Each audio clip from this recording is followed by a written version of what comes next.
welcome to episode 4 of Philden Street Yard. Today I'm going to reveal my finished distribution centre, which is going to be rebranded as a microbrewery in the industrial heartlands of Melbourne. As you can see, it looks nothing like the Wolfers cornerstone kit that I started building a year ago. Moulded in 5 colours of plastic, it now resembles 50 shades of rust and a lot of grime. We're going to have a look at this really close up in a moment and just see how visually this has opened up this corner of the layout, which before was really just kind of boxed out, a big square box on 4 sides, and it really did nothing for the aesthetics of this layout. So we're going to have a bit of a close-up look at this in a moment and just see if you think that this makes the layout look so much better. So without any further ado, let's run some trains through this new scene. So in order to have a look close up, we just need to get this parked train out that's been stabled overnight on the siding. Move these couple of Freight Australia VLC axe wagons out of the way. We can have a look at what's inside, a couple of little details in store, and then I'll take you around the back and give you some little over the top drone views, if you like, on just how well this is finished, because it really has become the feature part of this layout.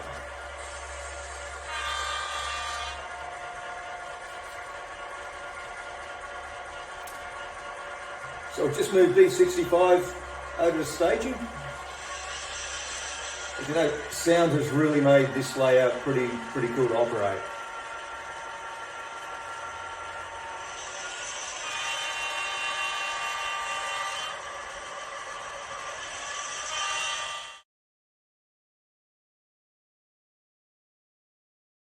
Now, the layout itself is just a shadow box. It's more of a working diorama shelf layout rather than anything that goes around the walls. So therefore its boxy appearance, the last thing I wanted was down here in the corner of the layout to have something that resembles a box within a box. We've gone to town on this one, or I have over the last week or so since talking to you last. Cut the whole back of this out, added a lot of roofing details, a lot of rust, opened up this whole back loading dock. So now we have a visually operating section of the layout that I can spot a couple of wagons to while they get unloaded. Behind it, the backdrop is another little bit of a Wolfers modular kit, which has been repurposed as some inner city luxury warehouse apartments. The loading docks and everything have just been kind of heritage restored and let there on their own. With the air conditioning ducts and vents and cooling towers that came with the kit, the last thing I wanted to do after removing a section of the back of the building to open it up, the last thing I wanted to do was obscure this building with cooling towers. You don't want to make something that's meant to be a simple but well done scene into something that just becomes a little bit too busy. I've added some stuff, I've added some rust. There's still lighting to come, and the lighting, once it's inside, will make these loading docks here, doors 3 and 4, really pop and open up.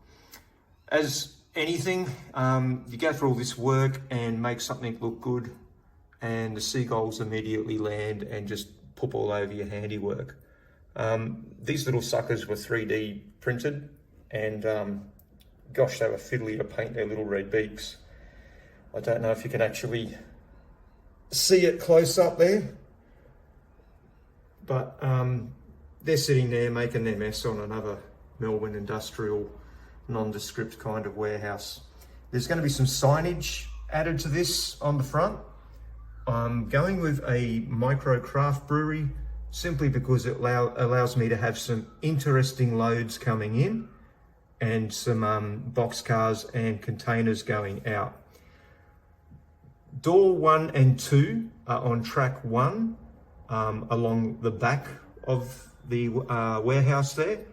That is a photo montage of 2 architecturally rendered building projects that were earmarked for Melbourne. They've made an absolute stunning backdrop and something that led me to want to open up this section of the layout so that I can see more of that and get some more operations happening. Track 4, which is the foreground one here in front of the diesel servicing tracks, leads to doors 3 and 4, and there is a door 5 and 6 at the back of the warehouse, which comes out solely onto the loading track only. There'll be some forklifts and whatnot out there, and I can get some curtain-sided containers and get them operating and loading up at the back there. So yeah, have it. I'm very, very pleased with how this turned out. This whole corner now just invites the viewer to not just peer over the fence, but peer over the roof. I'll be able to park 2 louvered wagons there, or a container flat with some 40-foot curtain side containers. The pallets that are down there weren't made by myself. They're made by another modeller here in Brisbane by the name of Craig Mackey. Every time I bump into him at a buy and sell, I always grab some pallets off him because they just look so bloody cool, leaving lying around the place.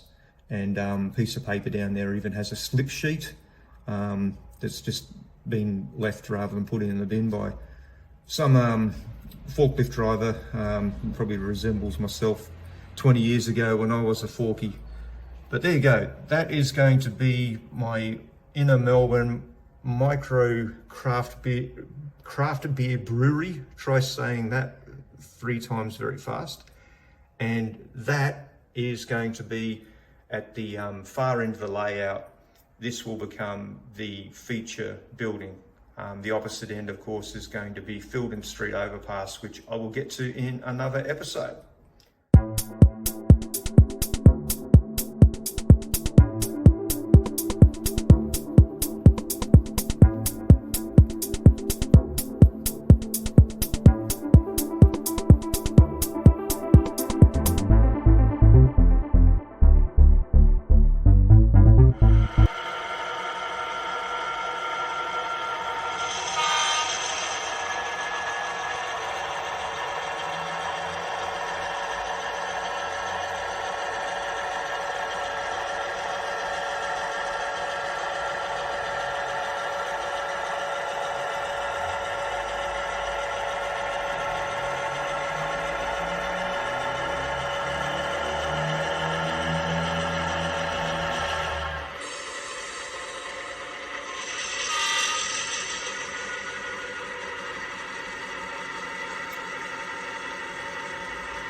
Now, if that concrete looks familiar to you, that's because it is. It's the same scene that is featured on the cover of my new book, Philden Model Railway Presents Model Railway Trackside Tips, which is available now.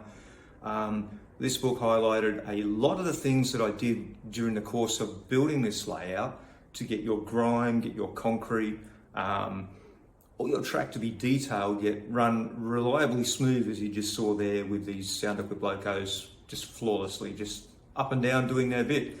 So by all means, hope you enjoyed this one. Give the video a like, thumbs up, subscribe to it if you want to see any more. And if you see this book in the shop, take a moment to support 100% independent Australian author and grab yourself a copy.